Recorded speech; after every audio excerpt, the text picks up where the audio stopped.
మరి ఈరోజు టాపిక్ సంకల్ప శక్తి. మనిషి ఏదైనా సాధించాలంటే సంకల్ప శక్తి ఉండాలి. ఆనందంగా ఉండాలంటే సంకల్పం సరిగ్గా ఉండాలి. సంకల్పాలు సిద్ధిస్తే ఆనందంగా ఉంటామా, సిద్ధించకపోతే ఆనందంగా ఉంటామా?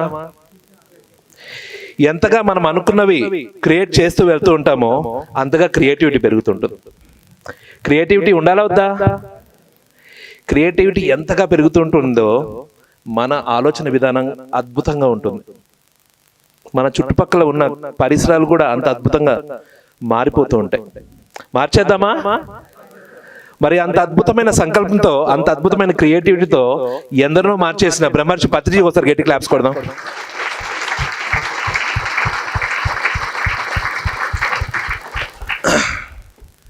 మరి సంకల్ప శక్తి గురించి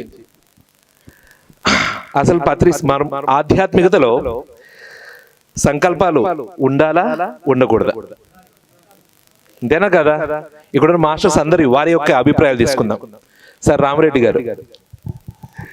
ముందుగా నన్ను పరిచయం చేసుకుంటాను. నా పేరు రామిరెడ్డి, మానస సరోవరం. మా స్వగ్రామం గుంటూరు జిల్లా నూతక్కి, ప్రస్తుత నివాసం తాడేపల్లి. ఒకప్పుడు పరమ నాస్తికుణ్ణి, ఈనాడు పరమానంద భరితుణ్ణి. ఒకప్పుడు ఆ పత్రిజీకి బాగా వ్యతిరేకిని, ఈనాడు ఆ బ్రహ్మర్షికి ఒక ఆత్మీయ అంతరాత్మను. ఒకప్పుడు మా నివాసం ఒక పూరీలు నిలయం, ఈనాడు మా ఆవాసం ఒక ధ్యాన నిలయం. ఇందాక పరిచయం చేశారు. ప్రశాంతమైన ప్రకృతి వాతావరణంలో కృష్ణానది తీరం, 5 కోట్ల ఆంధ్రులు నడిబొడ్డున ఒక ధ్యాన కేంద్రం, ఈనాడు మనందరికీ ఒక స్వర్గసీమ, నీటి మానస సరోవరం. సో ఈరోజు టాపిక్ సంకల్ప శక్తి. చిన్నతనం నుంచి ఒక కమ్యూనిస్టుగా, నాస్తికుడిగా, హేతువాదిగా ధ్యానాన్ని అవహేళన చేశాను, అపహాస్యం చేశాను.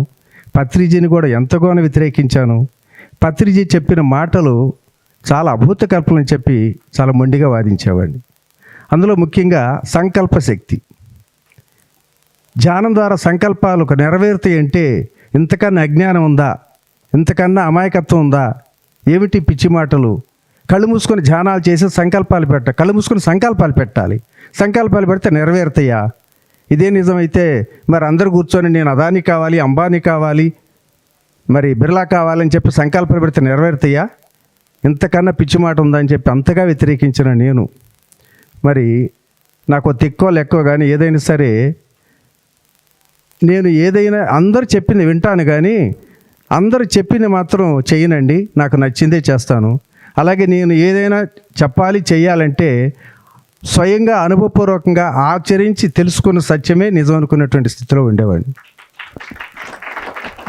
59 సంవత్సరాల వయసు వరకు కూడా నాకు నీళ్ళంటే భయపడి ఈతరాని నేను పత్రిజీ మాటల మీద విశ్వాసం.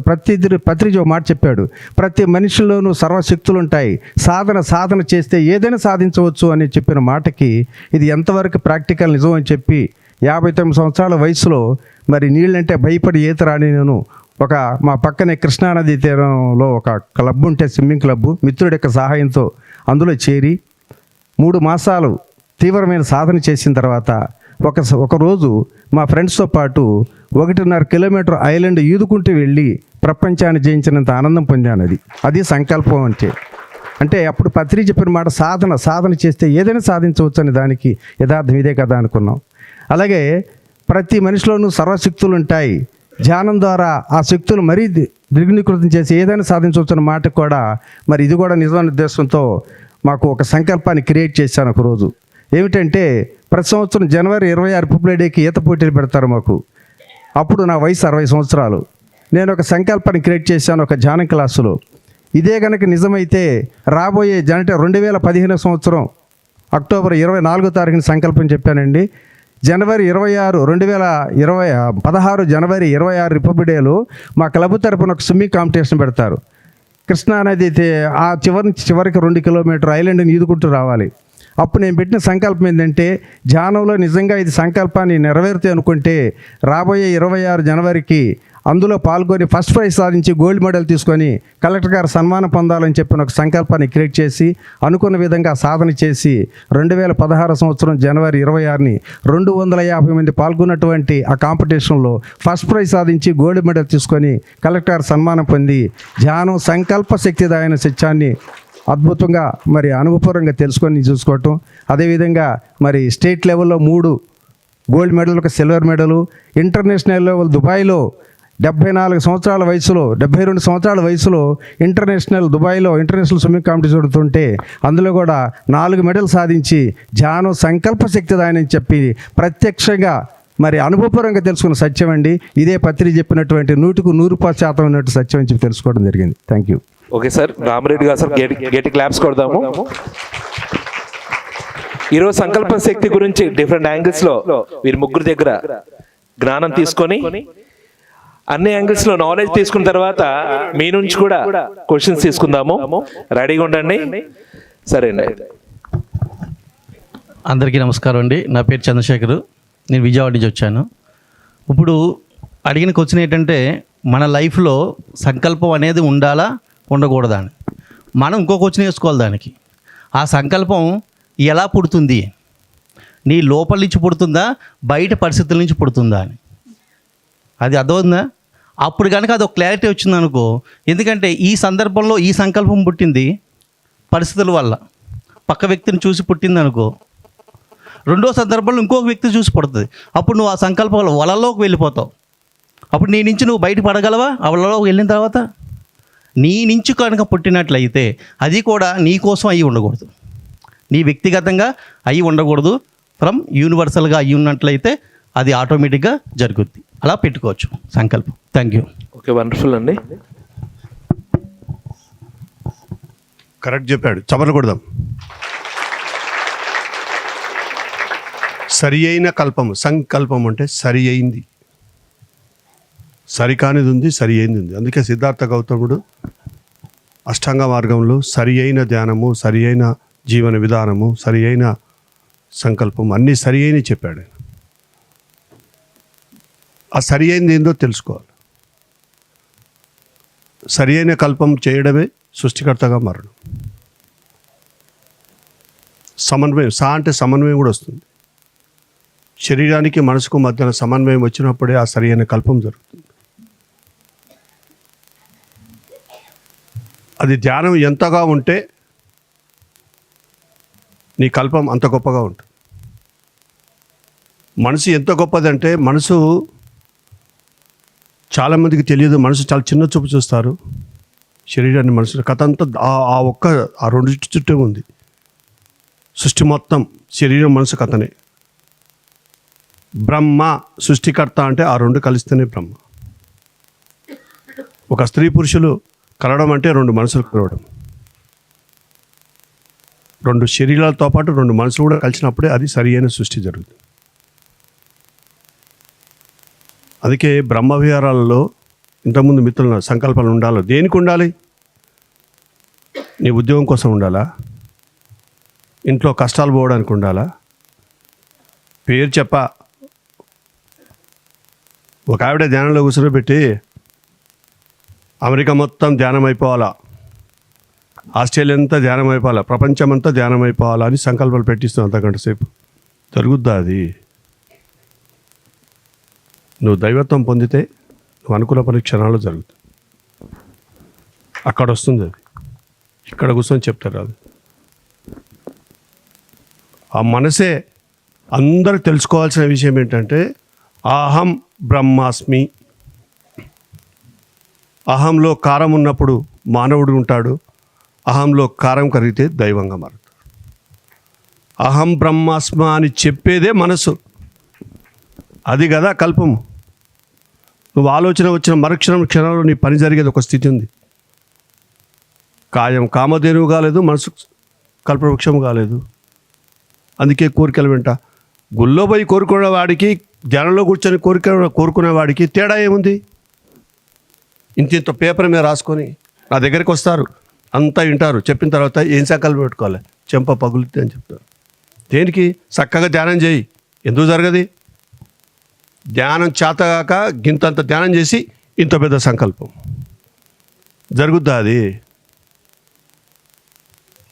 ఎందుకో తెలియదు నాకు. చాలామంది చెప్పారు నాకు, వ్యాపారంలో సమస్యలు, అప్పులు ఉన్నాయి, బాధలు ఉన్నాయి, అన్నీ ఉన్నాయి.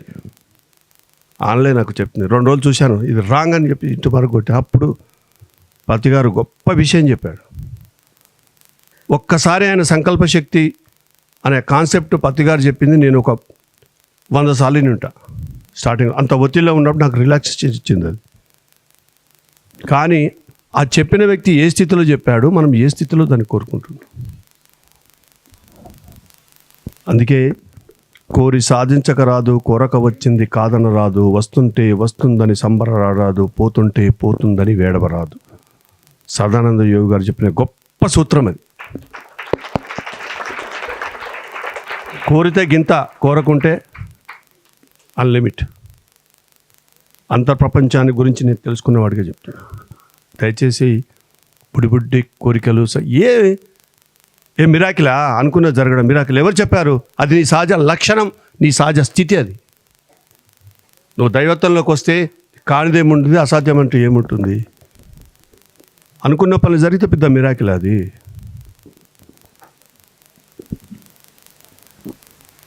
కాయం కామధేనుగా మార్చిన తర్వాత అప్పుడు మాట్లాడండి. నువ్వు ఏమనుకుంటే శరీరానికి సంబంధించిన అది క్షణంలో జరుగుతుంది.